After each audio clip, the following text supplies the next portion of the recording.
Isa, Gabriel, Luana, sejam muito bem-vindos à casa do Senhor.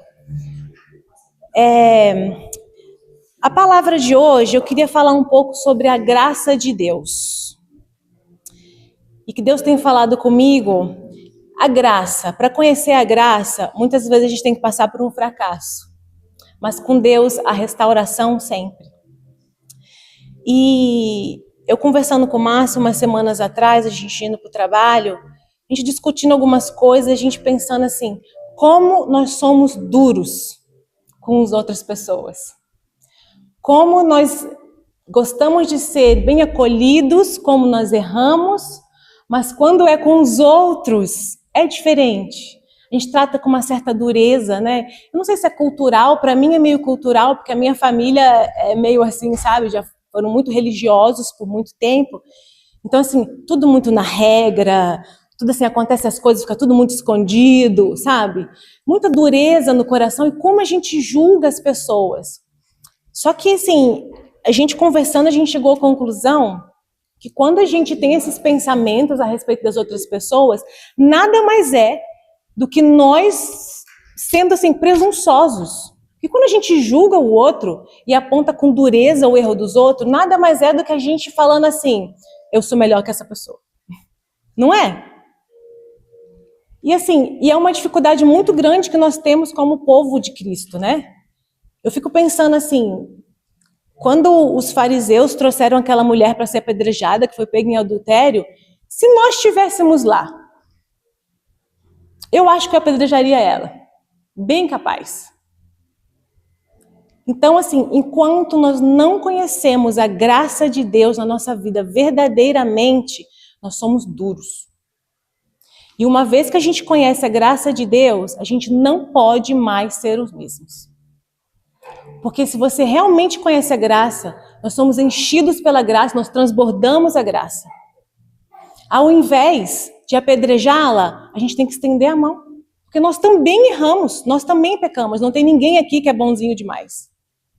Tudo que há de bom em nós vem dele.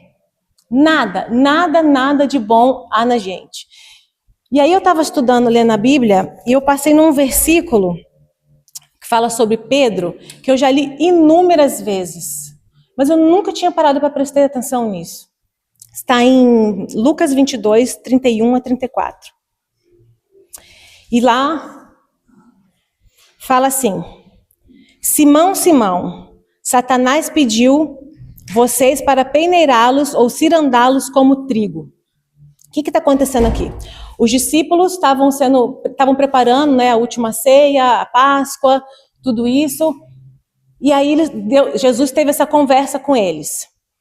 O que significa o diabo, Satanás, pediu para cirandá-los ou peneirá-los como trigo? Vocês já viram como era isso antigamente? Era duro, gente. Pegava o trigo, batia para separar. Depois colocava numa peneira, colocava de cabeça para baixo, sacudia de cabeça para baixo para poder ficar só o grão bom. O que significa isso? Satanás pedia nossas vidas ou a vida dos discípulos para peneirar. É luta, gente. É luta. Isso aí significa que vai levar a sua fé ao extremo. Ao extremo. E muitos de nós aqui já passamos momentos como esse, estamos passando por momentos como esse, ou vamos passar por coisas assim. E aí eu achei muito interessante que no 32, Jesus fala assim, mas eu orei por você, para que a sua fé não desfaleça. Ele orou só por Pedro. Ele falou, eu orei por você. Por que será? Porque Pedro era o líder dos discípulos. E Satanás sabia que se ele conseguisse atacar Pedro, ganhar Pedro, os outros discípulos iam se dispersar, provavelmente. Porque Pedro, que tinha a palavra, que ele era o grande Pedro, a rocha, que sobre ele a igreja do Senhor ia ser fortalecida, ia ser implantada. E aí eu fico pensando assim, se Pedro era um líder e ele se achava muito bom, Pedro se achava superior aos outros. Ele, a gente vê por diversos versículos aqui nos evangelhos, ele fala assim, eu, como te abandonar, mesmo que todos te abandonem, mesmo que essa ralé toda aqui, ó, te abandone, eu não vou. O que é isso? Pedro se achava, talvez até meio inconsciente, queria o melhor para os outros, de alguma forma. Quero entender isso.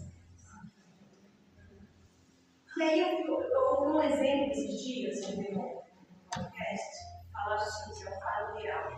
O homem chegou em casa, estressado, cheio de problema, espancou a mulher, pegou o filho, foi no prédio, na janela, e queria pular.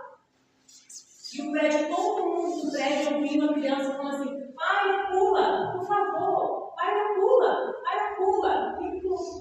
E morreu. O que a gente vê aqui? Satanás, quando pega os líderes das casas, os líderes das igrejas, ele não mata os homens, ele leva um monte. Cada um de nós aqui é líder de algum lugar. Não só de igreja, de casa, de trabalho. Satanás consegue te alcançar, você perder a sua fé, ele não leva só você. Ele leva vários.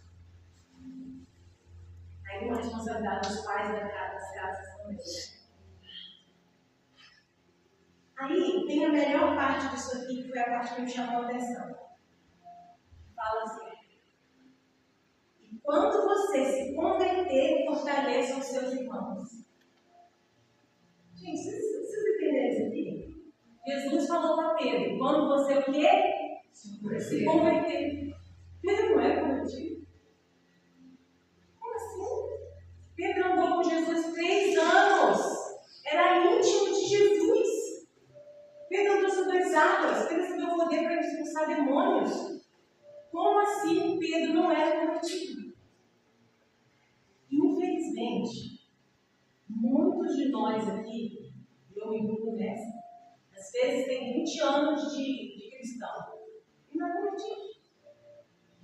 Às vezes tem 30 anos de cristão, mas tem 1 ano de convertido. Então, assim, aceitar Jesus não significa ser convertido. Isso eu achei muito pesado. Muito pesado. Gente, era o grande Pedro? Como Pedro não era convertido? E aí, Pedro respondeu: mas eu estou pronto para ir contigo, versículo 33, mas eu estou pronto para ir contigo para a prisão ou para a morte. Jesus respondeu no 34, eu te digo, Pedro, que antes que o galo cante 3 vezes, você me negará. O que a gente vê aqui? Mesmo Jesus não está vendo, você não é convertido, Pedro. Ele continua falando assim, como você pensar que você está falando. Eu estou falando que eu vou contigo, eu sou convertido sim. E a gente faz isso também. Pedro era um homem de muitos contrastes, gente. Ao mesmo tempo que ele era assim, bom, presente, Jesus podia contar com ele, Pedro tinha muito temor, Pedro tinha dúvidas, ele era paciente, ele tinha um descontrole, né, das emoções dele, faltava fé e domínio próprio em Pedro. A maioria de nós aqui tem muito de Pedro. Acho que é da natureza humana, não acho que não. Tem uns que tem mais, né? Mas todos nós temos um pouco de Pedro na gente. E por que Jesus permitiu isso? Por que Jesus permitiu? Em vez de Jesus podia ter falado assim: não, Satanás, não vai encostar em Deus. Deixa Pedro ver. Pedro precisava passar por isso. Como que ele ia ser, quem Jesus queria que ele fosse, se ele não passasse por isso, ele não conseguisse ter um olhar interno. Tirar na frente do espelho e ver quem ele era. Mais pra frente na história, a gente vê Jesus indo para o Getsemane, o Judas traindo ele, e aí Pedro faz o quê? Pá, pega a espada e arranca a orelha de mal do soldado. Mais um descontrole. Porque os outros discípulos falaram assim: o que a gente faz? Pedro não falou nada, ele falou: pá, arrancou a orelha de Pedro de cara. E Jesus repreendeu ele. Falou assim: Pedro, para que isso? Se eu quisesse, Deus podia mandar 12 legiões aqui de anjos para me proteger. Mas é preciso que isso aconteça. E nós fazemos isso, gente. A gente fala que está seguindo, segue Jesus. Imagina Jesus seguindo, a gente vai seguindo Jesus. Aí o irmão faz uma coisa, tá, espada nele. Porque não conheceu a graça. Não entendeu ainda o amor de Jesus. E aí, quando a gente faz isso, a gente tira o olho do irmão e a gente começa a pensar, minha dúvida. Quando a gente está no lugar certo, com os olhos em Deus, a gente não tem tempo para olhar para o lado que o irmão está fazendo. Porque começa em nós, a transformação começa em nós. Assim como Marta e Maria. Maria estava lá aos pés de Jesus, ouvindo, bebendo da água viva, e Marta trabalhando. Quem que se incomodou com isso? Maria falou assim, Jesus, Marta está trabalhando daqui. Não, ela estava cheia de Deus, cheia de Jesus. Quem se incomodou, quem não estava fazendo. É uma boa reflexão para a gente. Quando a gente está olhando demais para o que o outro está fazendo, a gente está correndo no lugar errado. Já perdemos o foco de Jesus. Depois disso, o que acontece? Pedro nega Jesus 3 vezes. Ele foge, todos os discípulos se dispersam, eles fogem. Pedro e João ficam olhando meio de longe o que está acontecendo. Jesus é levado, porque é um sacerdote, ele vai ficar preso. Depois espancado, o tempo todo, todas as coisas. Na última vez que Pedro negou Jesus, o galo cantou, a ficha de Pedro caiu e o olhar de Jesus olhou no olho de Pedro. Ali, acho que o mundo de Pedro desabou. Eu acho que ali ele conseguiu enxergar quem ele era. Porque o olhar de Jesus não era um olhar de acusação. Não era. Jesus nunca olha para a gente com olhar de acusação. É sempre amor e misericórdia, que é o olhar que nós precisamos manter sempre. Depois disso, mais para frente na história, o que acontece? Jesus é morto, é sepultado, ele ressuscita, as mulheres vão lá ver o sepulcro, ver o que estava limpado, o que elas vão fazer. Chega lá, tem um anjo lá dentro.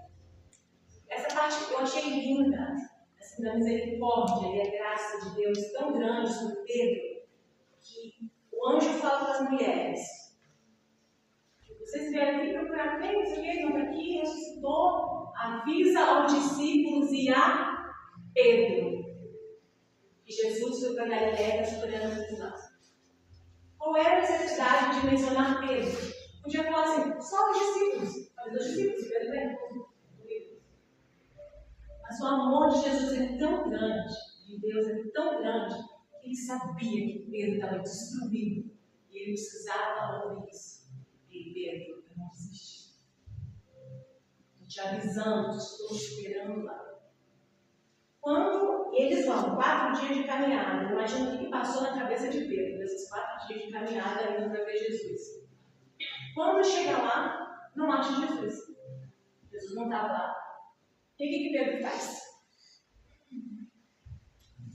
Chama, fala, vou voltar para esse. Ele vai voltar a fazer o que ele achava que ele sabia antes. E é muito normal nós fazermos isso. A gente passa por um fracasso e a gente quer desistir. Sabe? Não sei se é um fracasso no casamento, com os filhos, no trabalho, no ministerial. Não sei, cada um tem a sua história. E a gente quer desistir e acha que a gente tem que voltar a fazer o que estava fazendo antes. Mas se Deus tirou a gente do que a gente estava fazendo antes e pôs agora aqui, não tem cabimento voltar. Não dá certo. Mas para o nosso ego, é assim, vou voltar a fazer isso que eu sabia. E isso aqui não é bom. Só que quando a gente faz isso, assim como Pedro, a gente descobre que a gente levou mais naquilo também. Quando a gente começa a seguir Jesus e a gente responde ao chamado dele, a gente não presta nada. A não ser seguir ele. É ou não é? Não dá mais. Toda a sua vida agora gira em torno disso. Você tem seu trabalho secular, mas gira em torno disso. Porque você respondeu ao chamado. Assim como Pedro. Ele não era convertido, mas ele amava Jesus. E o que acontece? Ele, como líder, ele volta a pescar, influencia outros, vai uma galera com ele, né? E eles começam a pescar, e eles pescam a noite toda, e nada. De manhãzinha, tem um homem andando na praia, e um homem grita: filhos, vocês estão com fome? Só nessa palavra filhos, está uma tonelada de graça. Porque todos andavam com ele, mas na hora que o bicho pegou, todo mundo fugiu. Só com essa palavra a graça já dá um estrago. Mas mesmo assim eles não entenderam muita coisa ainda. Até porque pra gente é fácil entender, porque a gente conhece a história toda. Quando está vivendo na hora é outra história, né?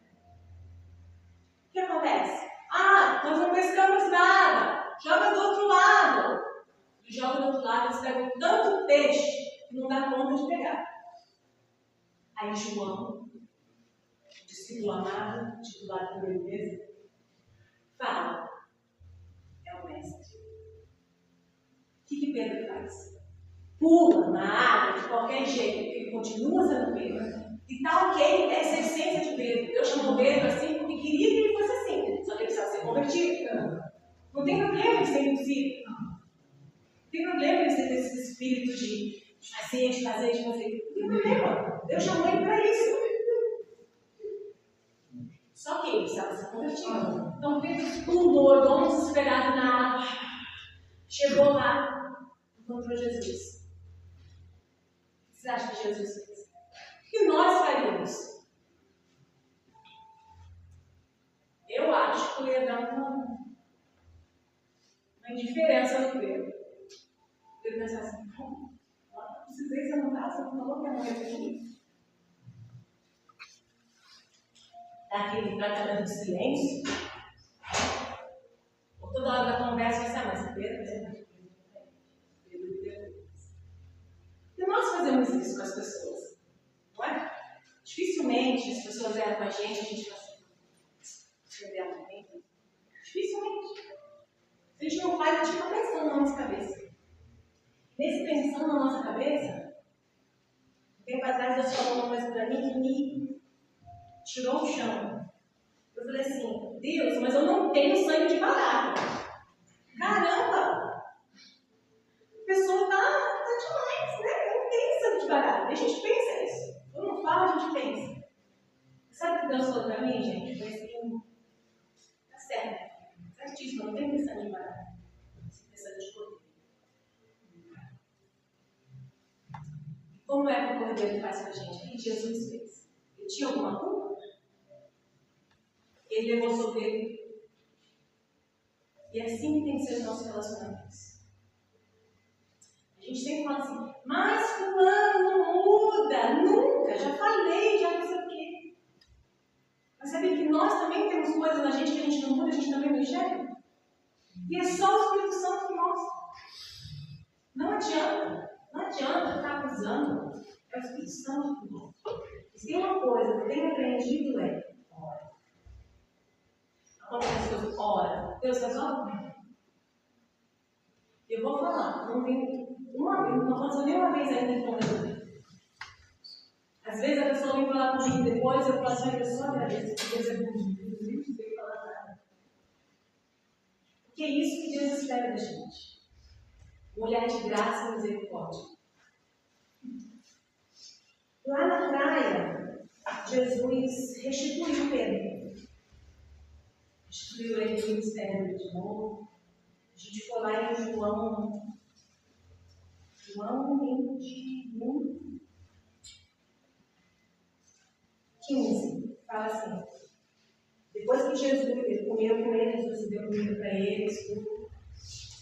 Jesus falou assim, Jesus perguntou a Pedro, Simão, filho de João, você me ama como estes? É uma pergunta um tanto, né? Como estes, porque antigamente ele falava que ele amava mais. E aí Pedro fala, sim, Senhor, tu sabes que eu te amo. Jesus disse, cuide dos meus cordeiros. Jesus pergunta novamente, Simão, filho de João, você me ama? Agora é mais como este. Você me ama? Já não tem mais a comparação com Pedro disse, né? E ele disse, sim, Senhor, tu sabes que eu te amo. E aí Jesus disse, pastoreia as minhas ovelhas. Pela terceira vez ele lhe disse, Simão, filho de João, você me ama? Pedro ficou magoado por Jesus ter perguntado pela terceira vez. E ele disse, Senhor, tu sabes de todas as coisas, sabe que eu te amo. Jesus disse, então cuide das minhas ovelhas. Essa parte é tremenda. Por que Jesus perguntou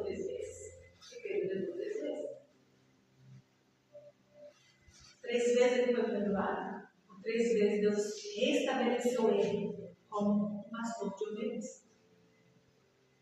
Como a rocha que Deus queria que ele fosse obediente.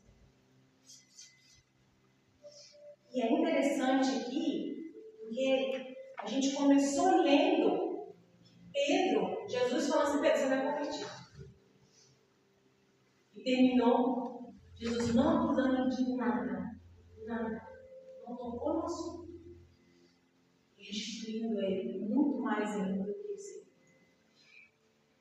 Quando a graça de Deus alcança a gente, e a gente recebe, porque às vezes a gente tem dificuldade até de receber a graça de Deus.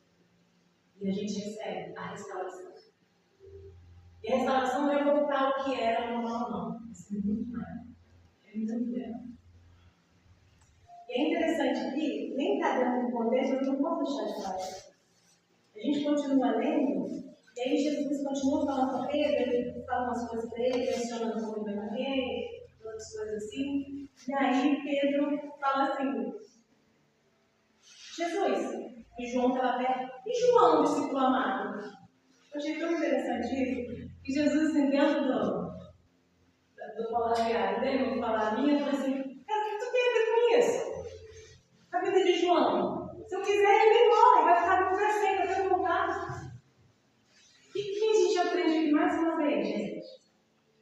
Deixa o outro para nós. Faz a sua parte. Jesus, do mesmo jeito que ele cura a gente, faz algo com a gente, do mesmo jeito que ele é o nosso Pai, ele é o outro. E os nossos olhos muitas vezes estão no outro. E toda vez que a gente faz isso, a gente não vai com amor, muitas vezes, a gente vai com pedra, a gente vai com espada, quando for olhar do outro. Quando Jesus só está ensinando a graça. E é interessante que depois de tudo isso, Jesus só fala para Pedro, então só me segue. Só me segue. Nada, só me segue. E alguém está me chamando hoje. Esquece tudo, só me segue. Esquece tudo, só me segue. Só faz o que eu estou te pedindo. Mas nada. Esquece o fracasso. O fracasso, gente, pode gerar frutos. Se nós escolhermos aceitar a graça, às vezes a gente fracassa, a gente começa a descer.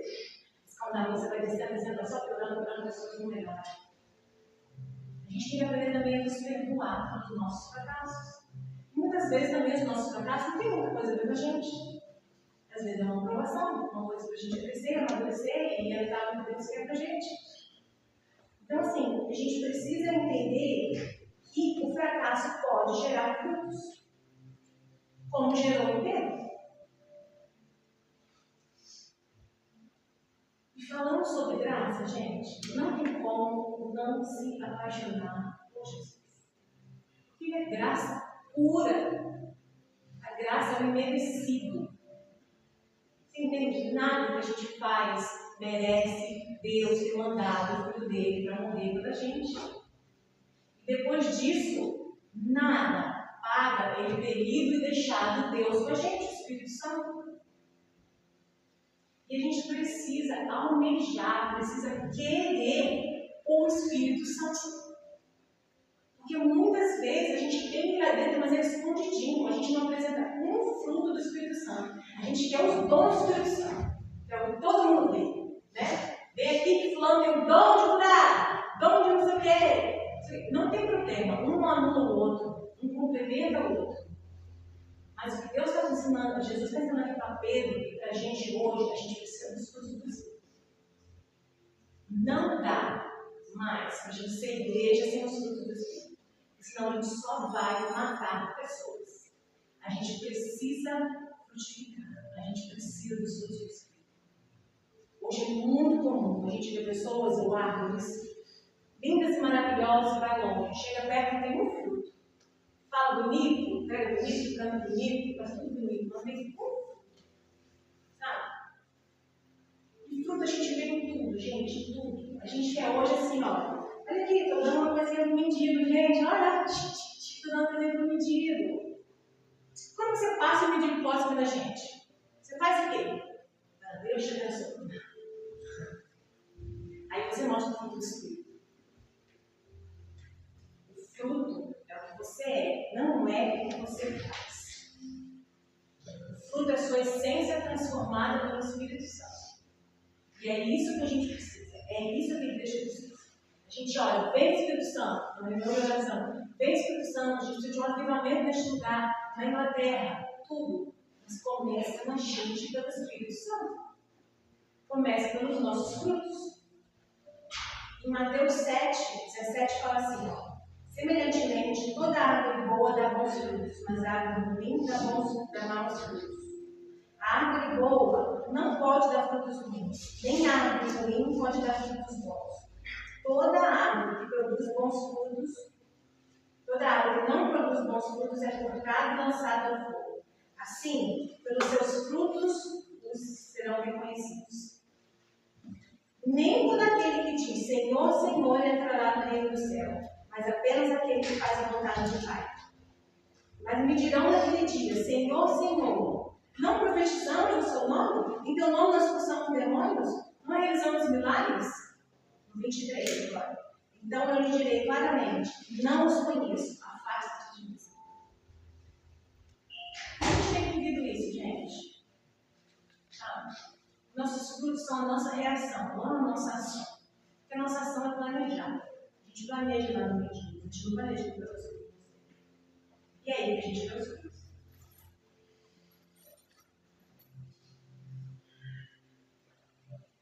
A transformação precisa sempre ser de fora para dentro. Cheio de Espírito Santo, e a gente exalta isso. Não ao contrário. Porque é muito fácil ao contrário, a gente quer o contrário, né? A gente quer mostrar o dedo agora, né? Não. Quando a pessoa chega perto de você, ela vê tudo mentira.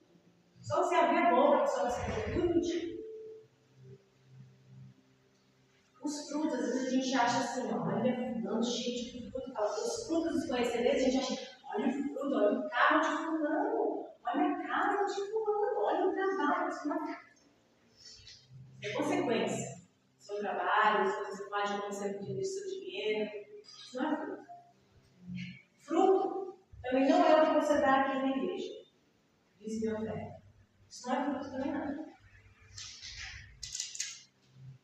Fruto é o que você produz, a sua essência, que sai de você, das suas reações. Porque a gente dá, a gente fala assim, eu não faço não sei o quê, mas eu dou o dízimo, mas eu dou a oferta. O coração do Pai Nosso é muito claro sobre isso. Então, assim, o pão nosso nos dá hoje. E por isso que a gente oferta dízimo.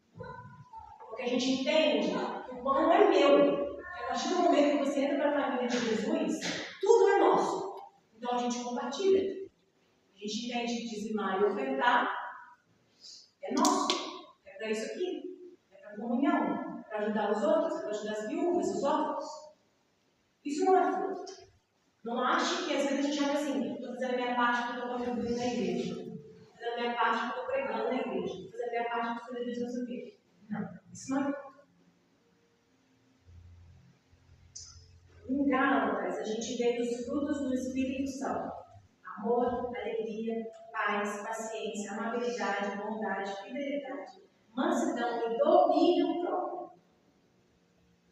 Contra essas coisas não há lei. Não precisa ter lei para isso, né? Porque não é isso. A gente tem lei para tudo. Contra isso a gente não tem lei. Porque é o básico que um cristão tem que ter. Eu ia falar um pouquinho, mas eu não vou aqui. Depois eu ponho no grupo da gente, explicando cada coisa para vocês verem. Mas, Lucas, põe a fotinha aí dos frutos do Espírito. Por favor. Aqui eu coloquei separado cada fruto com a sua frutinha. Você vê como você precisa. Para você orar por isso e desenvolver, depois eu ponho no grupo da igreja. Eu preciso de uma salada de fruta. Eu não sei vocês, mas para mim uma salada de fruta vai bem. E eu fico pensando, Jesus só liberou os discípulos para irem. Vai, agora, vai. Depois que eles comeram, depois que eles receberam essa instrução. Vocês começaram a produzir fruto desse fruto. Gente, não faz nada, nem tente fazer nada sem o Espírito Santo. Não vai ser isso, não E o interessante, põe a fotinha agora dos discípulos da morte deles. E o interessante é que no começo, todos eles falaram que morreram com Jesus. Na hora do morrer, todo mundo foi embora.